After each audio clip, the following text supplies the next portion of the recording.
근데 이미 내년 되면 대출 규제가 방향이 바뀔 겁니다. 내년에는 금리를 계속 높게 유지하지는 못할 거예요.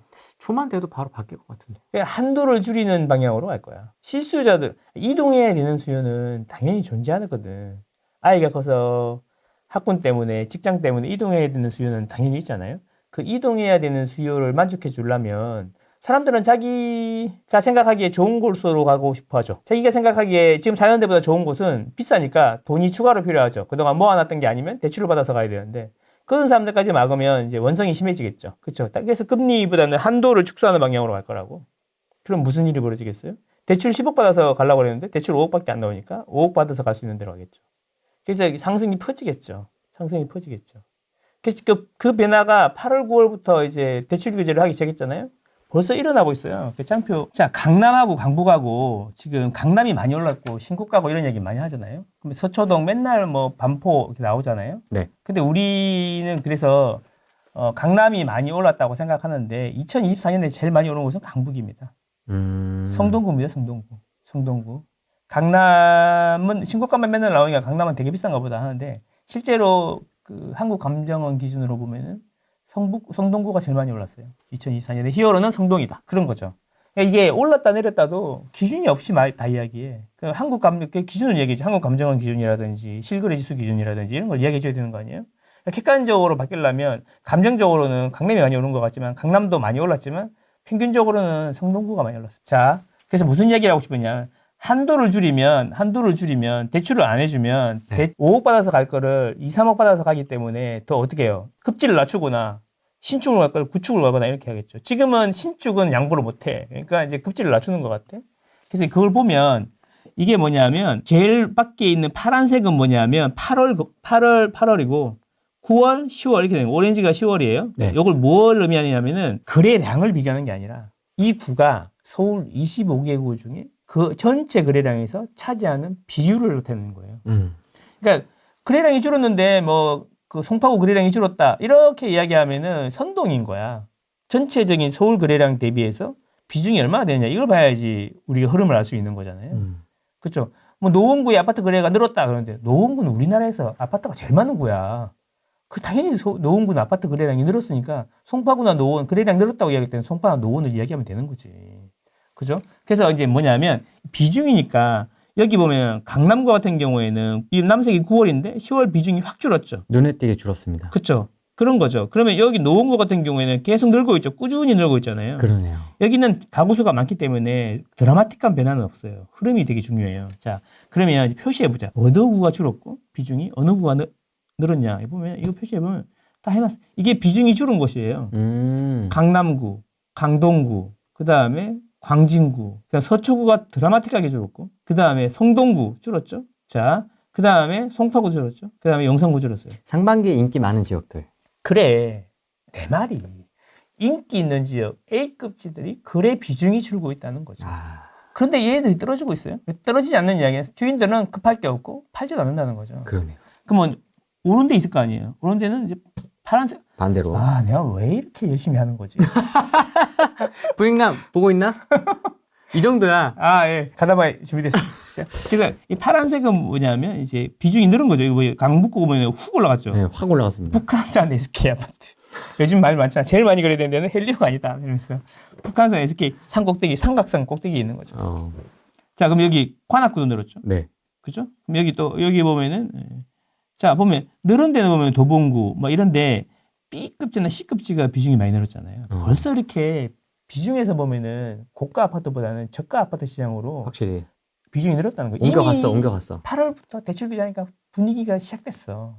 나는 이게 11월, 12월 주춤 하겠지만 본격적으로 2025년 상반기에는 이런 현상들이 나타날 거라는 거지. 그래서 내가 봄부터 그렇게 B나 C를 사라고 이렇게 얘기했나 봐. 맞춰가지고. 강남은 잘 못 사잖아. 주머니 한 30억씩 있죠. 그럼 강남 사세요. 길게 보고. 그래서 이제 이거 잘 안 보이니까 한도 축소, 금리 인상 이렇게 어디 갔냐? 그러니까 한도를 축소할 것이냐, 금리를 인상할 것이냐. 대출 규제는 딱 두 개예요. 한도를 줄이거나 금리를 인상하면 되거든요. 근데 금리 인상 안 된다며 이제. 끝. 얘는 끝났어요. 끝났으니까 한도 축소하는 쪽으로 갈 거라고. 그래야 총량이 건수는 늘어나는데 총량은 줄어드는 느낌이 들 거니까. 그래야 한국은행님께서 또 낮춰줄 거 아니에요. 그래서 그 큰 맥락을 이해를 해야 된다는 거지. 그래서 보면 이제 이게 비중 축소된 게 강남, 강동, 광진, 서초, 성동, 송파, 용산. 딱 봐도 A급지죠. 자, 비중 늘어난 데는 강북, 관악, 구로, 도봉, 동대문, 서대문, 성북구, 종로구, 중구, 중랑구. 종로구를 제외하면 전부 다 종로구는 경기궁차에만 있는 줄 알잖아요. 아니에요. 오래된 아파트 되게 많아요. 극동 스타클래스도 있고 그 근처에도 되게 많거든. 그럼 그 전체적으로 보면은 A급지는 비중이 줄고 B급지, C급지는 이미 비중이 점점 늘어나고 있다. 대출 규제 이후에. 이게 대출 규제 이후에 서울 아파트 시장에서 일어나는 기이한 현상, 흥미로운 현상이라는 거죠. 이런 거에 나는 주목해야 된다. 이 흐름이 2025년에는 더 강해지지 않을까. 왜? 한두 규제를 할 거니까. 서울 C급지도 그럼 가겠네요. 자, 그럼 여기서 이제 또 디테일한 전략이 또 필요한 거야. 그러면 C급지도 가니까 노원 사요? 노원 상계주공 사요? 또 이런 이야기인 거잖아요. 맞습니다. 그거는 또 다른 이야기가 될 수 있는 거죠.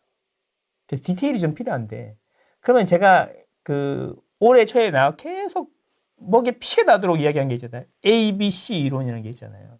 A급지가 오르면 B급지가 오르고 B급지가 오르면 C급지가 오르는데 지금은 1군, 2군, 3군으로 보면 1.5군까지는 비중이 늘었고 가격이 많이 올랐다. 그러면 이제 1.5군 이상인 곳이 이제 갈 거다라는 거잖아요. 그죠? 그러면 이제 성동구까지 올랐으니까 쉽게 얘기하면 동대문구가 오를 거다. 이런 이야기인 거잖아요. 그럼 동대문구에서 제일 먼저 뭐가 오를 것 같아요? 대장. 신축이 오르겠죠. 그죠? 신축, 구축. 신축 다음에는 그 다음에 동대문구에 재개발 재건축에 관심을 가지고. 네. 그죠? 이문희경 뉴타운의 분양권이라든지, 이문희경 뉴타운의 입주권이라든지 이런 것도 관심을 가지겠죠.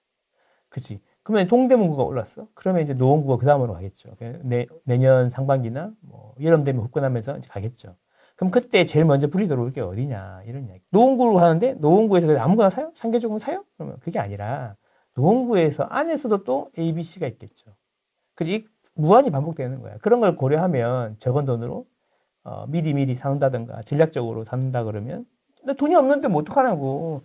그래서 말씀드렸잖아요. 1억이 있으면 진곤이 형한테 가라. 갑자기 또 그래서 진곤이 형이 나왔어. 3억 이상부터는 이제 물론 진곤이 형도 잘하지만 진곤이 형에서 돈 충분히 벌었으면 이제 망고쌤 얘기도 한번 들어보자 싶으면 이제 우리 유니버스 이렇게 서로 이렇게 밀어주고 이러면 안 되는데 진곤이 형이랑 아무 관계 없어요. 저는 아무 관계 없고 2번 본 거밖에 없습니다. 얼굴 2번 봤어. 3번 봤구나 3번. 잠실에서 밥 한 번 먹고 그지? 물고기 보면서 네. 커피 한잔 하고 그거밖에 네. 없어요. 네. 예. 뭐 금전적인 관계 전혀 없고요. 예. 우리 친하니까 그냥 어쨌든 그게 3억 이상은 망고쌤한테 와라. 망고쌤 얘기 한번 들어봐라. 이런 얘기. 진곤이 형이 망우쌤 강의 들으라고 했습니다. 그렇습니까? 네. 진곤이 형. 왜 그러는 거지? 고맙게.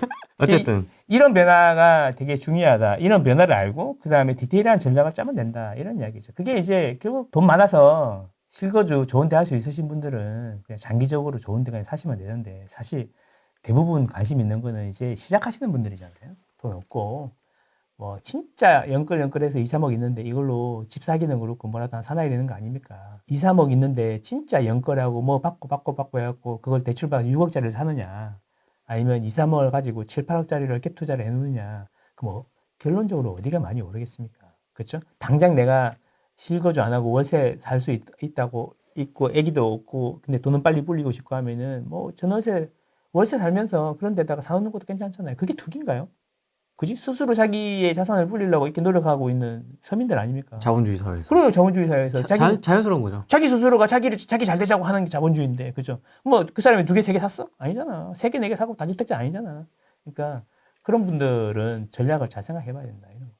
그러니까 그거를 최대한 수익률을 적은 돈으로 좋게 해야지 빨리빨리 돈이 불어날 거 아니에요. 그렇죠? 수익률 게임을 해야 되는 거잖아요. 2년 뒤에 어디가 제일 많이 올라 있을까? 이런 고민을 해봐야 되는 거죠. 그렇게 보면은 전략을 디테일하게 짜야 되는 거야. 뭐가 어디가 좋아요, 어디가 좋아요? 이제 제가 바로 답을 해드릴 수가 없는 게 이분이 아기가 있는지 결혼을 하셨는지. 아까 그 분당군처럼. 그렇지. 그쵸? 결혼을 하셨는지 이렇게 은퇴 직전인지 그리고 저는 구축은 절대 안 돼요. 축구도 못 해요. 이런 분인지 한강이 무조건 보여야 돼요. 다 다르잖아. 이렇게 대화를 많이 하고 그래서 제가 질문을 많이 하는 거예요. 내한테 질문하면. 그래서 아까 목소리만 들으시면서도 이렇게 적극적으로 이사 다니면서 하실 사람인지 아닌지도 물어보셨잖아요. 목소리를 많이 들어보면 대충 느낌이 와. 이 느낌이. 그리고 이야기 조금만 해보면 알잖아요. 한두 번이겠냐. 그쵸? 수도 없이 많이 이야기해봤을 거 아니에요. 강의 끝나면 뒷부리에서 막 빨리 여기도 이 테이블도 오세요. 하면 또 이비보살이라고 다 이야기. 나도 아직 안 샀는데 막 다 얘기해주고 막. 여기 항상 그 모든 게 다 가능한 마스터키 같은 건 없고 사람마다 다 상황이 다르니까 네. 그런 걸 고려해서 하는 거죠. 그럼 처음에 실거주라고 그러다가 이제 집 사서 한 2, 3만 오르잖아요. 그럼 투자자가 돼 또. 근데 이제 아무래도 그 지금은 규제가 1, 2, 한두 채 정도까지는 이제 괜찮게 보고 실제로 이제 세금이라든지 여러 가지 면에서 괜찮으니까 한두 채 정도 가는 전략을 하다가 풀어주면 그때 하면 됩니다. 뭐 어떤 사람들은 규제를 풀어주고 나서 사도 된다 그러는데 그러면 매덕도 그러면 많이 올랐다가 한참 올랐다가 떨어지고 난 다음에 그렇게 될 거라는 거죠. 뭘 풀어줘? 지금 뭐 풀어줬다가 지금 어떻게 될 것 같아요? 지지율이 한 자리로 갈 수 있어. 그렇죠. 그렇죠. 누가 풀어줍니까? 안 풀어줍니다. 근데 그 와중에서도 민주당이랑 국민의힘이 합심해가지고 추진하는 게 뭔지 잘 생각해 보세요. 노후계획도시 이런 거는 1도 반대 안 하잖아요. 서로 합의해서 하잖아요. 왜 그런지 이런 거 생각해 봐야 된다. 그래서 그게 큰 흐름이 어디로 가고 있는지 알아야지. 그 파도 위에서 내가 뭐 서핑보드로 해야 되는지, 요트를 띄워야 되는지, 고기배를 띄워야 되는지 생각해 봐야 되는 거죠. 26, 27, 28 대선, 총선, 지방선거가 음. 있습니다. 뭐든 간에 하여튼 이제 내가 보기에는 폭풍 속으로 들어가는 거다. 폭풍 속으로 들어갈 건데 내가 작은 돛담배를 타고 있는지 큰 배로 옮겨 탈 건지 생각해 봐야 된다. 큰 배로 옮겨 타요? 아니, 폭풍이 뭐 전 지금 뗏목 타고 있는데요. 그러니까 빠져 죽진 않을 거야. 죽진 않을 건데 이제 많이는 못 가겠죠. 재미는 못 보겠죠. 바람 불면 뒤집힐 거예요. 돛담배 이름이 월세야? 월세호? 월세호. 월세호, 월세호, 전세호, 매매호 네. 이런 건데 뭐가 더 정확한 건지 매매를 하더라도 작은 배를 매매를 하는 건지 큰 배를 타는 건지 이게 중요하다라는 겁니다. 여기 지금 아까 25억은 타이타닉이네요. 그런 거는 개커. 야트라고 해야죠. 야트. 야트. 야트. 요트도 아니고 이제 뭐야, 크루즈. 조용하게 진행하는 것 같습니다. 조회수를 보면 정확히 나오지 않습니까? 굉장히 지금 정확하게 조용히 가고 있습니다.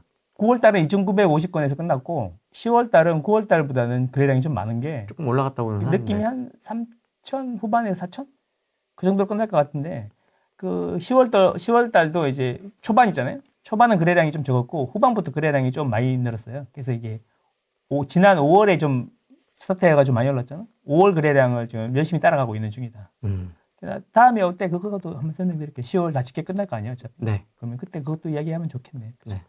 네. 그래서 내가 보기에는 9월, 10월이 바닥이었다. 뭐 대충 그 정도. 사람들은 대출 규제, 매물 감소, 대출 규제, 매물 폭증, 거래량 감소 이러면서 이제 다시 하락을 이야기하지만 네. 그 수많은 하락론들이 있었지 않습니까? 그래서 어땠습니까? 저 서울집은 금리가 급등하지 않는 이상 가격이 떨어질 수가 없습니다. 그러니까 어쩌면 이번 11월, 12월이 또 기회가 될 수 있다고 보고요. 장기적인 상승 곡선의 초입에 와 있는 거다. 저는 그렇게 생각하거든요. 그래서 2025년에 폭풍이 올 때 작은 나룻배를 타고 있을 건지 아니면 큰 배를 타고 있을 건지 여러분들이 현명하시니까 좋은 결정하시리라 생각합니다. 알겠습니다. 이상입니다. 여기까지 하겠습니다. 고맙습니다. 안녕. 안녕.